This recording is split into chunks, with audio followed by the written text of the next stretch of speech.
tahu nggak sih, selain Maduro, ternyata ada juga presiden lain yang pernah ditangkap. Bener banget, kalau kalian ngikutin kisah-kisah presiden dunia sebelumnya bukan cuma satu atau dua, tapi banyak banget pemerintah negara yang akhirnya berurusan sama hukum. Sekarang kita mulai dari yang paling baru, Nicolas Maduro, Presiden Venezuela, jadi sorotan dunia setelah Amerika Serikat menetapkannya dalam kasus pidana internasional. Menurut otoritas Amerika Serikat, Maduro didakwa sejak tahun 2020 atas tuduhan narkotika, terorisme narkoba, dan kerjasama dengan kartel. Bahkan Amerika Serikat sempat menawarkan hadiah besar untuk penangkapannya.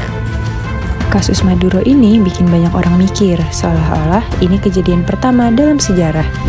Padahal ada juga kasus di Venezuela jauh sebelum kasus Maduro, yaitu Presiden Carlos Andrés Pérez bahkan belum menjabat sampai 2 periode. Di tahun 1993, ia dipenjara karena kasus penyalahgunaan dana rahasia negara dan tercatat sebagai presiden pertama Venezuela yang dipenjara secara hukum.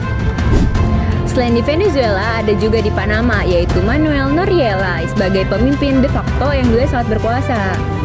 Dia ditangkap Amerika Serikat sekitar tahun 1989 lewat operasi militer besar karena kasus narkoba dan pencucian uang.